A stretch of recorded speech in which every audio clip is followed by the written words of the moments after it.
क्या मुद्दा है, क्या इशू है जिसको लेकर आज प्रेस कॉन्फ्रेंस आयोजित की गई है? जी, आज की प्रेस कॉन्फ्रेंस आयोजित करने का ख़ास मकसद ये है कि हमारी बस्ती के अंदर, ये वार्ड नंबर 78 के अंदर कुछ लोगों ने कुछ भ्रम आवाम के बीच में फैलाने की कोशिश की है। उस भ्रम को दूर करने के लिए हमने ये प्रेस कॉन्फ्रेंस बुलाई। हमारी प्रेस कॉन्फ्रेंस बुलाने का ख़ास मकसद ये है कि कुछ लोगों ने जो दूसरी पार्टियों से इलेक्शन लड़ रहे हैं, जो कि हमारे भाई हैं, हमारे चाहने वाले हैं, हमारे अच्छे दोस्त हैं, लेकिन उन लोगों को सत्ता का इतना नशा चढ़ा हुआ है सर पे कि वो सब भूल जा रहे हैं कि हम कभी दोस्त हुआ करते हैं या हम भाई होते हैं, हम एक कौम के मानने वाले हैं, हम एक साथ रहने वाले हैं। वो इन चीज़ों को भूल जा रहे हैं। उनका ये इल्ज़ाम है कि हमारे बस्ती के अंदर जो जमातें हैं, उन्होंने मेरी बीवी के लिए टिकट दिलाने के लिए किसी किस्म का कोई प्रयास किया है, जबकि ये सरासर झूठ बात है। मेरे जो ससुर जी थे, उनके भाई जो थे, वो पहले से कांग्रेस पार्टी में जुड़े हुए थे। मैं खुद कांग्रेस पार्टी में जुड़ा हुआ था, लेकिन लोगों को ये लगता है कि जो पुराने लोग थे, जो अभी वार्ड ब्लॉक प्रेसिडेंट वगैरह थे, उनको टिकट ना देते हुए अगर मुझे टिकट दे दी गई है तो उनकी नज़र में ये बात आ रही है कि शायद जो है किसी और के दबाव में आके पार्टी ने मुझे टिकट दिया।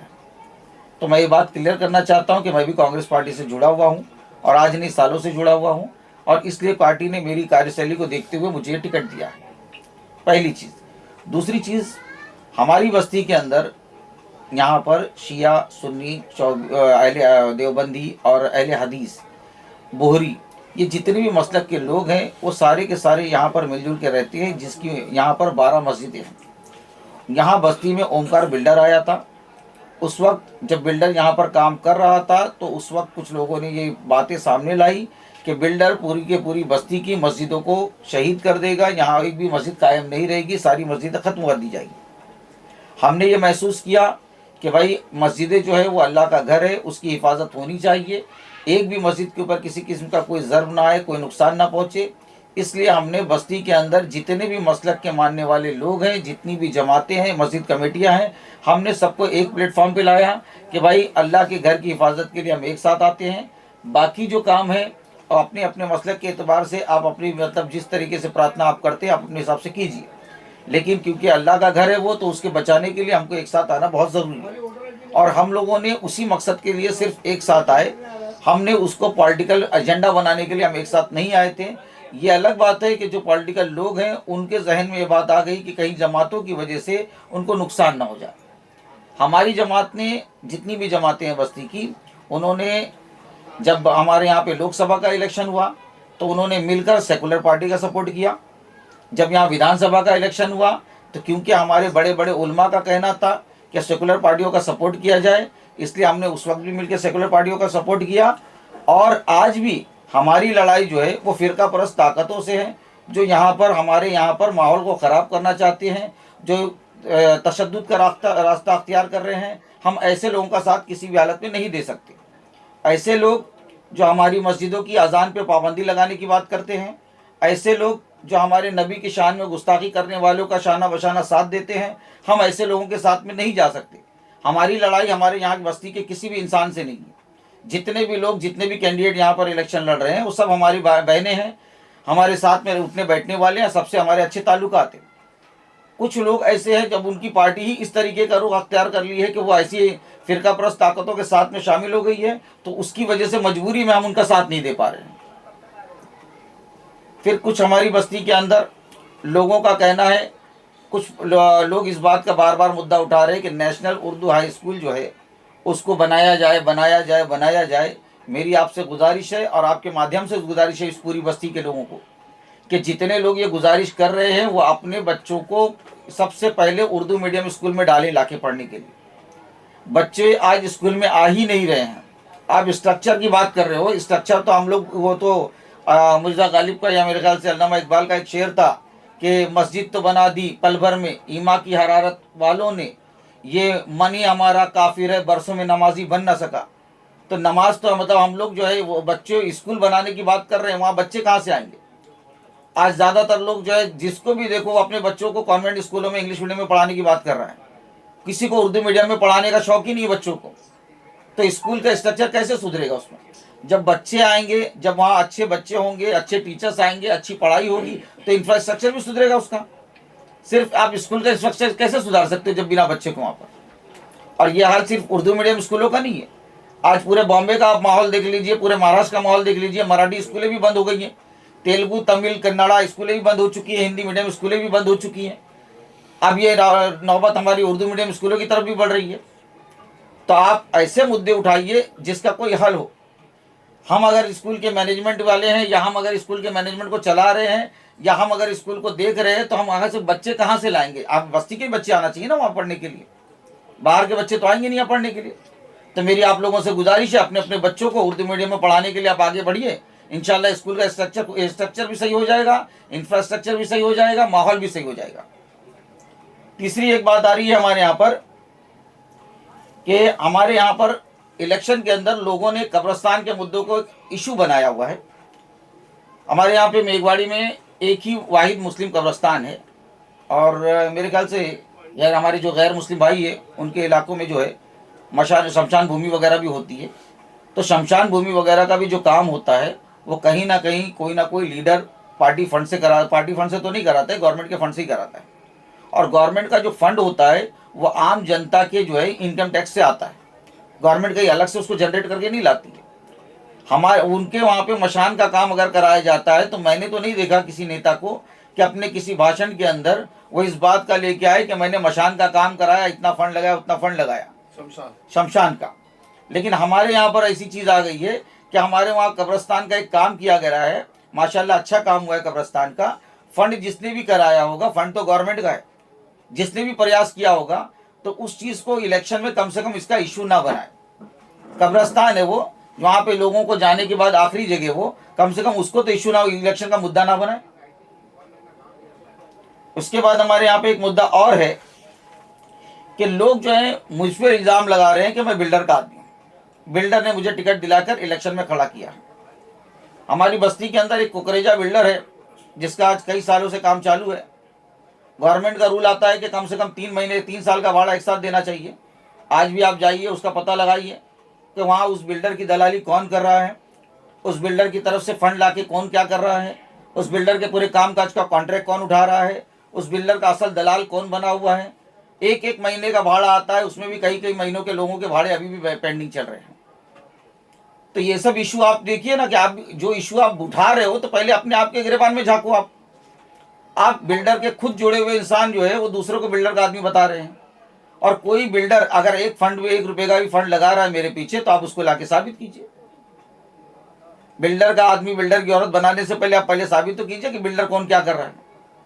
हमने हमारी मस्जिदों के अंदर जब मस्जिदों की बारी आई थी कि ओमकार बिल्डर जो है मस्जिदों को यहाँ से हटा देगा, एक भी मस्जिद को सही सलामत नहीं रहने देगा, तो सबसे पहले हम मस्जिद वालों ने ही उसको नोटिस वगैरह भेजा।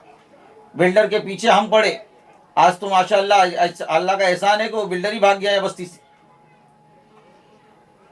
ले और मस्जिद के लिए जब भी कोई बात आएगी तो जमातें जो है वो चूड़ियां पहन के नहीं बैठी हुई है कि मस्जिद को किसी भी तरीके से कोई भी आएगा और मस्जिद को शहीद करके चला जाएगा। हम जो है पूरी तरीके से, क्योंकि आवाम के पैसे से ताउन होती है मस्जिद, किसी एक के बाप की जागीर नहीं होती है। हम इसके लिए पूरा प्रयास कर रहे हैं कि किसी भी मस्जिद के ऊपर किसी किस्म का कोई बात ना आने पाए। और आपके माध्यम से मैं ये बात बताना चाहता हूँ कि जमातें आपस में मस्जिद के मसले को लेकर मुत्तहिद हैं, अपनी कौम के मसले को लेकर मुत्तहिद हैं। और जब हमारे बड़े बड़े उलमा कोई फतवा देते हैं, किसी बात के लिए हमसे गुजारिश करते हैं, तो उनकी बातों को मानना हमारे लिए जायज़ है, क्योंकि हमारे उलमा जो होते हैं वो हमारे रसूल के नायब हैं। हम उनके पीछे नमाज पढ़ते हैं तो उनकी बातें तो हमको मानना ही है। वो किस हिसाब से फैसला देते हैं, किस हिसाब से अपनी बात को रखते हैं, कि उनका नज़रिया है। वो उन्होंने क्या पढ़ा है, क्या नज़रिया उनके सामने आया है, जिसके हिसाब से उन्होंने हमको मालूमात दी, तो हम उनको पैरवी करते हैं, हम उनकी बात को मानते हैं। फिर उसके बाद में हमारे यहाँ पर एक चीज़ और भी है। हमारे जो मकसद है, हमारा मकसद ये है कि बस्ती के अंदर हमारे यहाँ पर सेकुलर पार्टियों का वजूद आए। ऐसी पार्टियों का वजूद ना आए जो धर्म के नाम पर लोगों को काटते और बांटते हैं। हम मस्जिद वाले भी एक इसीलिए हुए थे, जो पहले सा एक नारा आप लोग ने सुना होगा, काफ़ी चल रहा है आजकल, बटोगे तो कटोगे। हम मस्जिद वाले भी उसी नारे के हिसाब से एक हुए थे कि एक भी मस्जिद के ऊपर, अभी बीच में अजान का मसला उठाया गया था, मस्जिदों से लाउड स्पीकर निकालने की बात आई थी। कोई अभी एक नीतीश राणे का एक बयान आया हुआ है, कुछ इलेक्शन के बाद बुलडोजर तैयार है। अब किस पस मंजर में बोला होगा वो आप लोग समझदार है।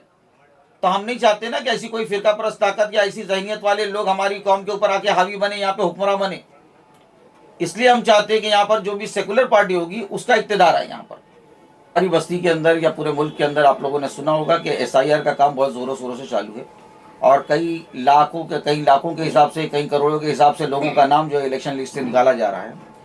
हमारी कौम के अंदर थोड़ी सी एक तकलीफ ये है कि वो लोग अपने डॉक्यूमेंट्स के ऊपर ज़्यादा ध्यान नहीं देते। तो SIR के मुद्दे को लेकर टेबल लगाएंगी, अपने पढ़े लिखे नौजवानों को वहाँ पे वॉलंटियर के तौर पे रखेंगी, ताकि SIR वगैरह का फॉर्म पूरी तरीके से भरा जा सके, सही तरीके से भरा जा सके। हमारी बस्ती का एक भी बंदा ऐसा ना हो जिसका नाम SIR से निकल जाए।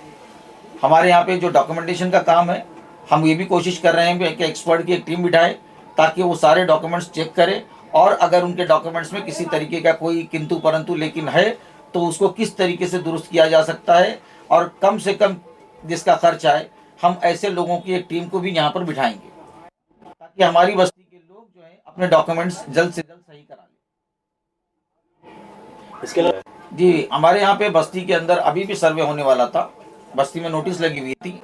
असल में क्लस्टर सर्वे करके ये लोगों ने एक प्रोग्राम बनाया था। इससे पहले भी कुछ सालों पहले हमको ये बताया गया था कि बस्ती के अंदर आपका सर्वे किया जाएगा, जिस तरह से आप लोगों के पास फोटो पास होता है उसी तरीके से हम आपको स्मार्ट कार्ड देंगे। इस हिसाब से उन लोगों ने बस्ती में एक सर्वे कराया था। हमारे वाइकर साहब उस वक्त गृह निर्माण मंत्री थे, उन्होंने वो सर्वे कराने की बात की थी। उन्होंने बाकायदा सारे के ऑफिसर्स वगैरह को बुलाया था तालाब के पास में, और उसमें ये घोषणा की थी कि ये सर्वे होने के बाद सबको स्मार्ट कार्ड मिलेगा और आप पात्र हो जाएंगे। आपका जो पात्र अपात्र का मसला है वो भी खत्म हो जाएगा।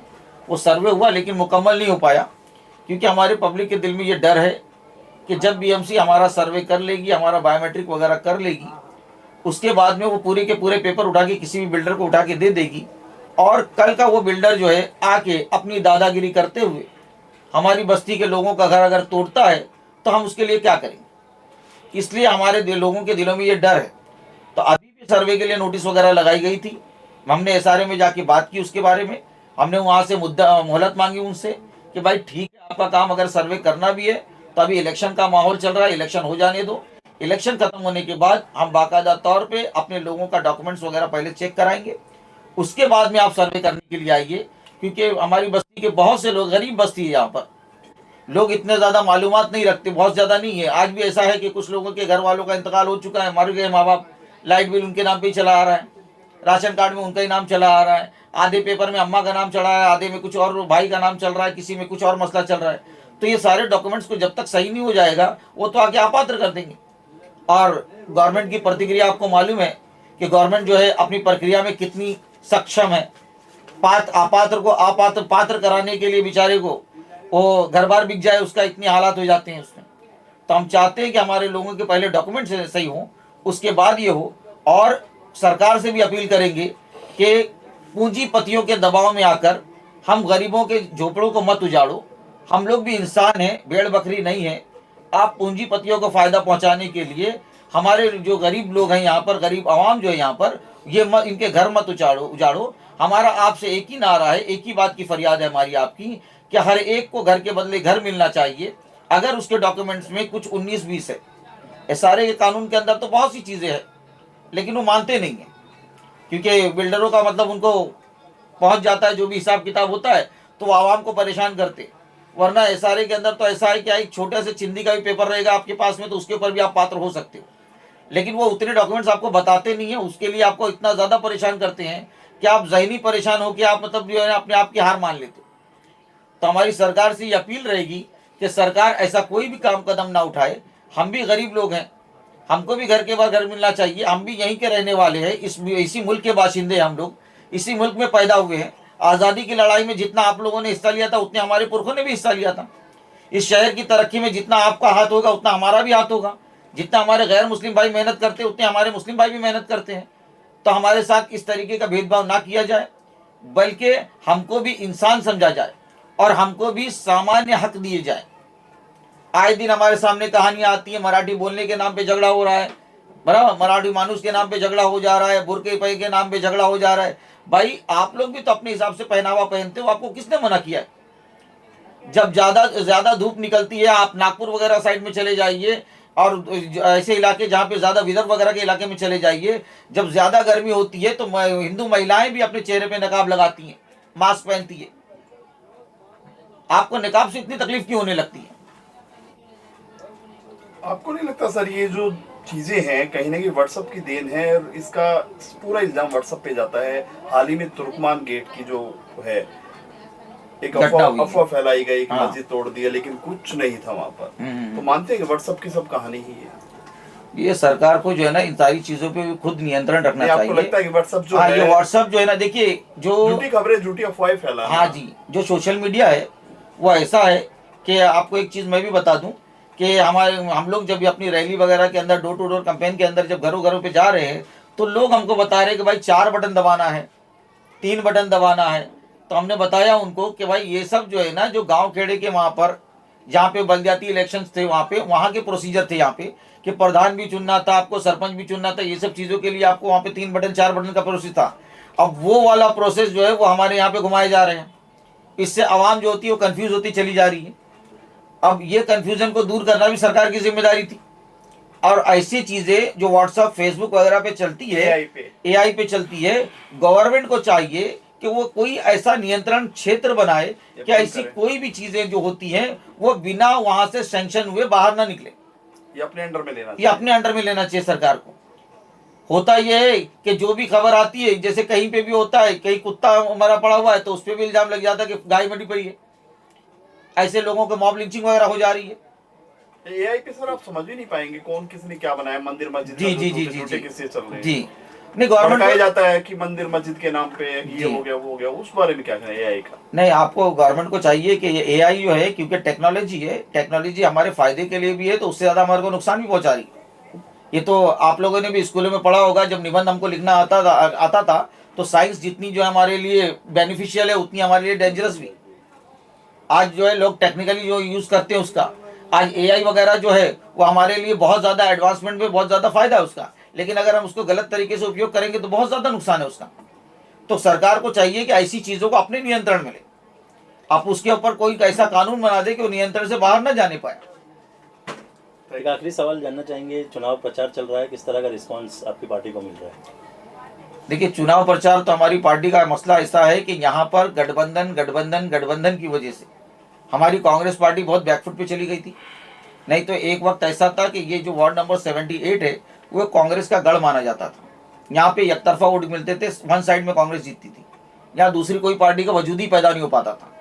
लेकिन ये जो गठबंधन वगैरह का मसला पैदा हुआ और कुछ थोड़ा सा मतलब जो है पॉलिटिकल जो चेंजेस आए हैं 2014 के बाद से, तो उसकी वजह से थोड़ा सा हमारी पार्टी जो है ना उस वक्त वो एक फुट पे चली गई थी।